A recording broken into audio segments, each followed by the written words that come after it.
माँ आशा के साथ मटके में पानी लिए घर जा रही होती है। तभी उन दोनों की नज़र सूखी नदी पर पड़ती है और शीतल पुरानी लम्हों को याद करती है। सपना भाभी माँ, नदी में नहाने का मजा ही कुछ और है ना।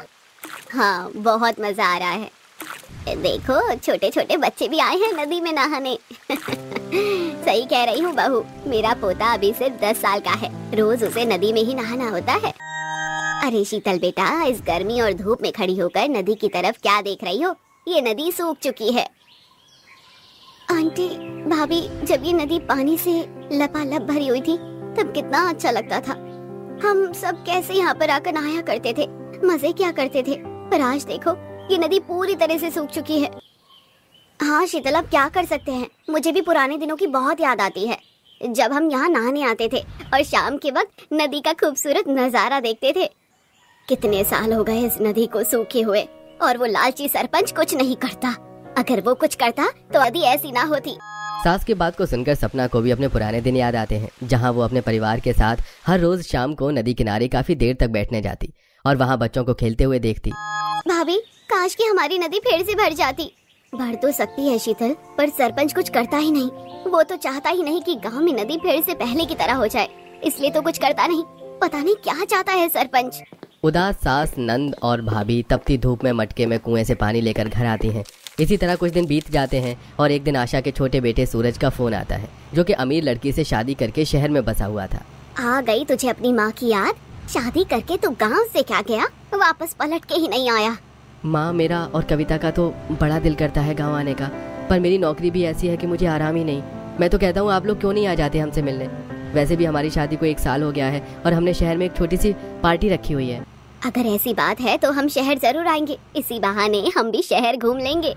शहर जाने की बात को सुनकर पूरा परिवार काफी खुश होता है। कुछ ही दिनों में पूरा परिवार शहर जाता है, जहां कविता अपने ससुराल वालों को देखकर काफी खुश होती है और उन्हें बैठाकर एसी की ठंडी हवा में चाय नाश्ता करवाती है। माँ जी, दीदी, नाना जी, आपको यहाँ देखकर बहुत अच्छा लग रहा है। अगर गांव में थोड़ी फैसिलिटीज होती, गर्मी कम होती तो मैं पक्का आती। पर आप तो जानते हैं ना, मुझे बिना एसी की आदत ही नहीं है कहीं रहने की। कोई बात नहीं भाभी, मुझे भी गर्व होता है गांव में लोगों को ये कहते हुए कि मेरे भैया भाभी शहर में रहते हैं और आप इतनी अमीर हैं।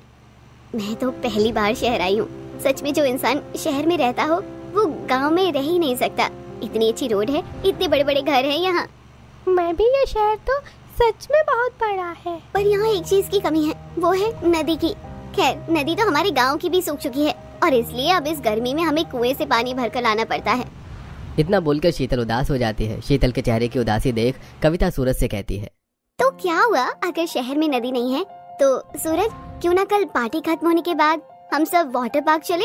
ये तो काफी अच्छा आइडिया है। वैसे भी मुझे छुट्टी नहीं मिलेगी और संडे वाले दिन मैं घर में ही हूँ, तो हम संडे को वाटर पार्क चलते हैं। पूरा परिवार संडे को वाटर पार्क जाने का प्लान करते हैं। अगले ही दिन घर में पार्टी होती है, जहां पूरा परिवार सूरज और कविता की शादी की पहली सालगिरह एंजॉय करते हैं। और संडे वाले दिन सूरज अपने पूरे परिवार के साथ वाटर पार्क जाता है, जहां सबके लिए कविता कपड़े लेकर आती है। जेठ जी, दीदी, माँ जी, गोलू, काजल, आप सब कपड़े बदल लीजिए। इन कपड़ों में वाटर पार्क पर मजा नहीं आएगा। भाभी, मुझे तो सोच के ही खुशी हो रही है। जब ये वाटर पार्क बाहर से इतना सुंदर है तो अंदर से कैसा होगा? शीतल, ये तो अंदर जाकर ही पता चलेगा कि वाटर पार्क कैसा होता है। अब कुछ ही देर में सभी लोग अपने कपड़े बदलते हैं और वाटर पार्क के अंदर जाते हैं, जहां उनकी आंखों के सामने काफी सारे स्लाइड्स होते हैं। वाटर पार्क में काफी लोग भी होते हैं जो ऊपर से नीचे स्लाइड करके पानी में जा रहे थे। नदी जैसा वाटर पार्क और स्लाइड देख सभी हैरान थे। यहाँ कितना सारा पानी है, लोग कितने मजे कर रहे हैं। वो देखो, वो अंकल कितने ऊपर स्लाइड से नीचे आए हैं। हाँ गोलू, कविता, यहाँ कितने सारे और कितने बड़े बड़े हैं झूले हैं। मुझे तो डर लग रहा है। अच्छा, अभी तो गर्मी है इसलिए सब पानी में इतने मजे कर रहे हैं, ठंडी में कैसे करते होंगे? दीदी, वाटर पार्क सिर्फ गर्मियों में चालू रहता है, अब डरिए मत। चलिए सबसे ऊपर वाली स्लाइड पर चलते हैं और उसके बाद नीचे पानी में, और फिर उसके बाद रेन वाटर डांस करेंगे। इतना बोलकर कविता अपनी जेठानी गोलू, नंद और सास को अपने साथ सबसे ऊंचे वाले स्लाइड पर ले जाती है और वो लोग ऊपर से स्लाइड करते हुए नीचे पानी में जाते हैं। इसी तरह पूरा परिवार वाटर पार्क में काफी मजे करता है। तो वहीं सूरज वाटर पार्क में सभी लोगों की अच्छी अच्छी फोटो क्लिक करता है। आप सब इधर देखिए। यहाँ आकर तो मुझे मजा ही आ गया। ये वाटर पार्क देखकर मुझे अपने गांव की नदी की याद आ गई। याद है सूरज, जब तू और दिवाकर छोटा था तो कैसे मुझसे झूठ बोलकर नदी भाग जाया करते थे। अरे बेटा, फिर तुम दोनों नदी में आकर नहाने लगे। इतनी गर्मी हो रही है, बार बार नदी में नहाओगे तो बीमार पड़ जाओगे। नहीं माँ, हम बीमार नहीं पड़ेंगे। देखो शाम के वक्त भी लोग नहाते हैं। अच्छा ठीक है, पर बहुत नहा लिया तुमने, चलो बाहर निकलो। हाँ माँ, सब याद है। चलो अब घर चलते हैं, कल गांव भी तो वापस जाना है। काफी देर तक पूरा परिवार वाटर पार्क में मजे करते हैं और घर आ जाते हैं, क्योंकि अगले ही दिन उन्हें गांव जाना था, इसलिए वो लोग अपने गांव आ जाते हैं। समय गुजरता है और एक दिन अचानक से आशा के घर पर सूरज और कविता अपना सामान लेकर आते हैं। कविता, सूरज, तुम दोनों यहाँ सब ठीक तो हो ना? माँ, कुछ ठीक नहीं है। मेरी नौकरी चली गई। मैं अपने ससुर से पैसे भी नहीं ले सकता। शहर में रहना मुश्किल हो गया था, इसलिए आप लोगों के पास आ गया। अब यहीं कुछ करना होगा। कोई बात नहीं मेरे भाई, ये भी तो तेरा ही घर है। जब तक तुझे काम नहीं मिल जाता तू यहीं रह, मैं हूं ना। पूरा परिवार सूरज की मदद करता है। समय यूं ही गुजरता है और सूरज को उसके लेवल की नौकरी नहीं मिलती। ऐसे ही एक दिन तीनों नंद भाभी शाम के वक्त बाजार से सब्जी लेकर आ रही होती हैं और तभी सपना कविता को सूखी नदी दिखाते हुए कहती है, ये सूखी नदी देख रहे हो कविता? एक समय था जब ये नदी पानी से भरी पड़ी थी और हम सब यहाँ आकर खूब एंजॉय करते थे। वाटर पार्क से भी ज्यादा मजा आता था यहाँ इस नदी में। सभी लोग बहुत याद करते हैं उन पुराने दिनों को। काश कि हमारे गांव की नदी चालू हो जाती। नदी ना होने की वजह से आपके बच्चे तैरना ही नहीं सीख पाते, पैसे देकर दूसरे गांव में जाते हैं।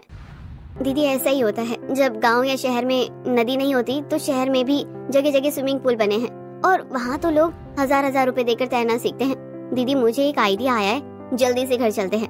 अपनी जेठानी से नदी और स्विमिंग पूल की बात करते करते कविता के दिमाग में एक आइडिया आता है और वो जल्दी से घर आकर सभी घर वालों से कहती है, दीदी आप मुझे बता रही थी ना, नदी ना होने की वजह से लोग स्विमिंग करने के लिए यानी तैराकी सीखने के लिए दूसरे गांव में जाकर पैसे देते हैं। क्यों ना सूरज हम भी अपने ही गांव में एक छोटा सा स्विमिंग पूल खोले और सिर्फ 50 रुपए की टिकट रखे और पूरे दिन लोगों को स्विमिंग पूल में एंजॉय करने दे। ऐसे गाँव वालों को भी फायदा होगा और हमारा भी अच्छा खासा बिजनेस हो जाएगा।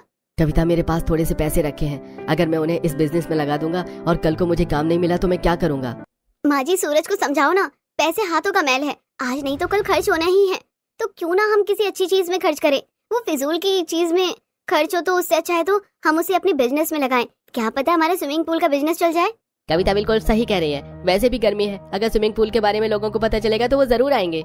अगर स्विमिंग पूल के लिए जमीन चाहिए तो मैं अपने वो घर में से थोड़ी ही दूर पर हमारी एक जमीन खाली है रोड की साइड, वहाँ तुम अपना स्विमिंग पूल चालू कर सकती हो। और भाई तू पैसे की चिंता मत कर, जो पैसे कम पड़ेंगे वो मैं दे दूंगा, तुम बस स्विमिंग पूल का काम चालू करो।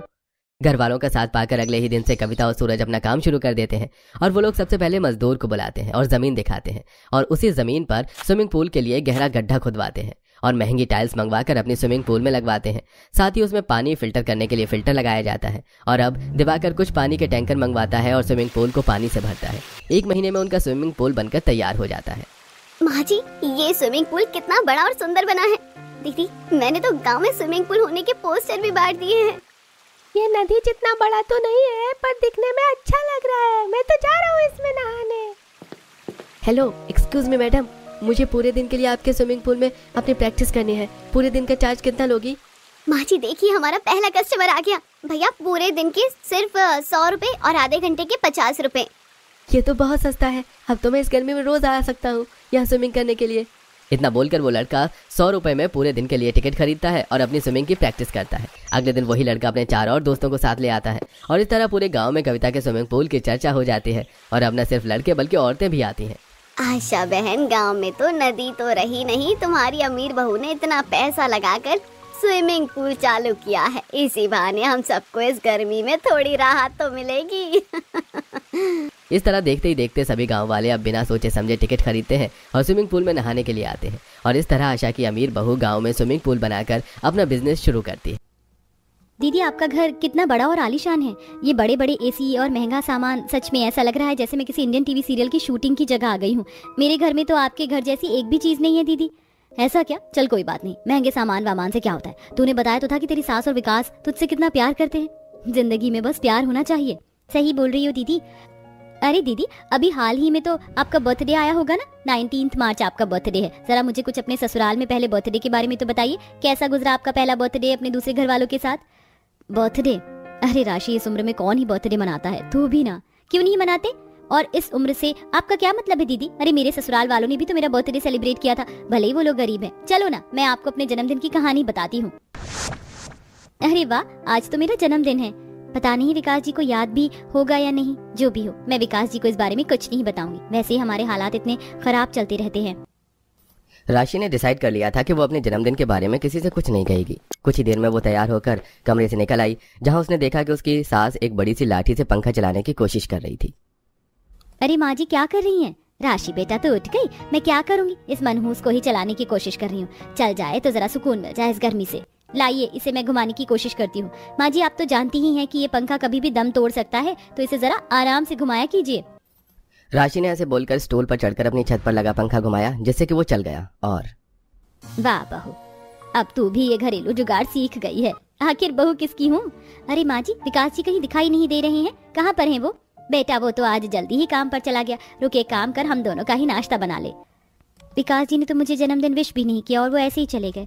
खैर कोई बात नहीं, लगता है माँ जी को भी मेरा जन्मदिन याद नहीं है, तभी तो मुझसे रोज की तरह ही पेश आ रही हैं।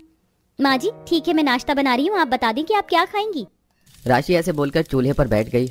गर्मी काफी ज्यादा थी, जिसकी वजह से घर में ही चूल्हा जलाने में घमस हो गया और राशि को पसीना आने लगा। तभी संध्या ने अपने पल्लू से उसके माथे का पसीना साफ किया।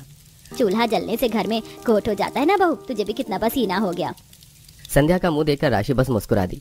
अब वो भी अपने जन्मदिन के बारे में भूल चुकी थी। ऐसे ही दोपहर हो गई और घर का सारा काम दोनों सास बहुओं ने मिलकर ही निपटाया। अगर राशि ने रोटी बनाई तो संध्या ने उसे आटा मसल कर दिया। ऐसे ही जब राशि ने सब्जी बनाई तो संध्या ने उस सब्जी को काट कर दिया। ऐसे ही चलते चलते शाम हो गई थी कि तभी शाम के वक्त मैं घर पर आ गया। अरे मेरी धर्मपत्नी कहाँ है? विकास जी आप आज मुझे बिना बताए काम पर क्यों? ये सब क्या है? Surprise, happy birthday my dear पत्नी। आपको याद था? हाँ बहू, हम दोनों को ही याद था और हम तुझे शाम के वक्त केक से ही सरप्राइज देना चाहते थे। इस सब की क्या जरूरत थी? क्यों जरूरत नहीं थी? अब जल्दी से आओ राशि, आकर अपना केक कट करो। विकास ने राशि का हाथ पकड़कर उससे केक को कटवाया, जिसके बाद राशि ने विकास और संध्या के साथ केक खाया और फिर भाई वाह, बड़ा ही स्वादिष्ट होता है केक तो। अच्छा बच्चों जाओ, अब तुम दोनों कुछ देर को बाहर टहलाओ, तब तक शाम के सारे काम मैं निपटा लूंगी। संध्या की बात सुनकर विकास और राशि दोनों बाहर टहलने को निकल गए, जहां विकास राशि को एक पार्क में ले गया और पार्क में विकास ने राशि को अपना और उसका नाम लिखी हुई एक ब्रेसलेट गिफ्ट की। वाह कितनी सुंदर ब्रेसलेट है। मैंने तो कभी नहीं सोचा था कि मेरे ससुराल वाले मेरा इतनी गरीबी में भी इतने अच्छे से बर्थडे मनाएंगे। आपका शुक्रिया विकास जी। उसके बाद मैंने और विकास जी ने आइसक्रीम खाई। वो ज्यादा महंगी तो नहीं थी, लेकिन विकास जी के प्यार से उसका स्वाद और भी बढ़ गया था। और दीदी, कुछ इस तरह से मेरा ससुराल में पहला बर्थडे बीता। आप भी बताओ ना, जीजू ने आपका बर्थडे कैसे मनाया? भले ही वो छोटा सा सेलिब्रेशन ही क्यों ना हो। दीदी मैंने तुझे बताया तो मैंने अपना जन्मदिन नहीं मनाया, लेकिन अगर तू डिटेल में ही जानना चाहती तो सुन। मैं ना अपने बर्थडे की रात से ही बड़ी एक्साइटेड थी। मुझे नींद भी नहीं आ पा रही थी, यही सोच सोच कर कि मेरा बर्थडे है। लेकिन आज तो मेरा बर्थडे है, मतलब आज मैं कोई काम नहीं करूंगी और बस आज मेरा दिन है। चलो थोड़ा और लेटी रहती हूँ, देखती हूँ मुझे सबसे पहले कौन विश करेगा। तारा जागने के बाद भी अपने बिस्तर में ही लेटी रही। कुछ देर लेटने के बाद उसकी आंख लग गई। अभी वो सो ही रही थी कि तभी उसके कमरे में उसकी सास उर्मिला आई और सोती हुई तारा के ऊपर से उसने कंबल खींच लिया। कौन है? महारानी उठना नहीं है तुझे, कब तक सोएगी? नीचे आओ और आकर मुझे नाश्ता बना कर दे। माँ जी आप नाश्ता किसी भी नौकर से बनवा लीजिए, क्योंकि आज मेरा बर्थडे है। बर्थडे है तो कौन कहता है कि बहुएं अपने बर्थडे पर काम नहीं करती? मैंने आज सभी नौकरों को छुट्टी दे रखी है, तो तुझे ही आज सारे काम करने पड़ेंगे, समझ आया? अच्छा समझ गई है तो यहाँ भूत बनी बैठी मत रह, जल्दी आओ और आकर मुझे नाश्ता दे। और हाँ, उसके बाद खाना भी बना देना और घर की सफाई भी आज तेरे ही जिम्मे रहेगी, क्योंकि आज सभी नौकर छुट्टी पर हैं। तारा अपनी सास के आगे कुछ भी नहीं बोल पाई और अपने होठों को सिलकर उसने सारे काम अकेले ही किए। उसने सबसे पहले नाश्ता बनाया, उसके बाद सफाई करके उसने खाना भी खुद बनाया। भले ही मेरे घर में एसी लगे हुए हैं, मुझे काम करने में कोई दिक्कत नहीं होती क्योंकि सारी सुख सुविधाएं मेरे पास है, लेकिन फिर भी मैं इस तरह से नहीं रह सकती हूँ। कम से कम मेरे बर्थडे वाले दिन तो मुझसे ठीक से बर्ताव किया जाना चाहिए। हो भी तो सकता है कि शेखर जी को मेरा बर्थडे याद हो और वो मुझे किसी रोमांटिक सी जगह घुमाने ले जाएं। तारा ऐसे ही ख्याली पुलाव बनाने लगी और कामों को करने लगी। लगभग शाम के 5 बजे तक उसके सभी काम निपटे और फिर अपने कमरे में जाकर उसने शेखर को फोन लगाया। हाँ बोलो तारा। शेखर जी आप आज जल्दी काम से आएंगे ना? किस लिए? आज मेरा बर्थडे है। क्या तारा, तुम भी ना? तुम्हारा बर्थडे इम्पोर्टेंट है या काम? मुझे आज बहुत काम है, इसलिए मुझे दोबारा से डिस्टर्ब मत करना। शेखर ने ऐसे बोलकर फोन को काट दिया, जिससे कि तारा की आंखों में आंसू आ गए। अभी उसके दिल पर एक चोट पड़ी ही थी कि तभी उसके पास उर्मिला आई और उसे डांटते हुए बोली, छोटी सी बच्ची है क्या जो जन्मदिन का गाना गाया हुआ है? बोल। चल कोई नहीं मना रहा तेरा बर्थडे। आकर सारे घर के कालीन और चादरों को अच्छे से मशीन में धो, समझ आया? जी। और कुछ इस तरह से मेरा बर्थडे बीता। अपने बर्थडे पर मुझे खूब डांट पड़ी और साथ ही सासू माँ ने मुझसे भर भर कर काम भी करवाए। राशि, मुझे तो अमीर ससुराल के नाम पर बस पैसा मिला, लेकिन प्यार तो कहीं खो ही गया मेरी जिंदगी का। लेकिन मैं तेरे लिए बहुत खुश हूँ। दीदी ऐसे मत बोलो, आपके हिस्से का प्यार भी आपको वक्त पर जरूर मिलेगा। बस आप यकीन रखो और आप अपने घर वालों से किसी तरह की शिकायत भी मत करो दीदी, क्योंकि जितने बड़े लोग उतने खर्चे और जिम्मेदारियां भी, तो इंसान थोड़ा चिड़चिड़ा हो ही जाता है। आप अपने ससुराल वालों के हिसाब से चलो, देखना वो भी आपसे खुश रहने लगेंगे। शायद तू सही बोल रही है राशि, मुझे इस तरह से अपने ससुराल वालों से शिकायतें नहीं रखनी चाहिए। मुझे उनकी तरह बन जाना चाहिए, तो फिर शायद उन्हें मुझसे ज्यादा शिकायतें नहीं रहेंगी। बिल्कुल सही दीदी, अब की ना आपने मेरी दीदी वाली बात। राशि ऐसे ही तारा को समझाकर चली गई, लेकिन उन दोनों बहनों की ये सारी बातें तारा के पति शेखर ने सुन ली थी। अपनी पत्नी को अपने इतने गलत बर्ताव के बाद भी अपनी ही गलती मानते देख शेखर को एहसास हुआ और उसने तारा से माफी मांग ली। मुझे माफ कर दो तारा, मैं अपने किए पर बहुत शर्मिंदा हूँ। नहीं शेखर जी, इस तरह से माफी मत मांगिए, मेरी भी गलती है, मुझे भी आपके बारे में समझना चाहिए था। अगर तुम बुरा न मानो तो क्या आज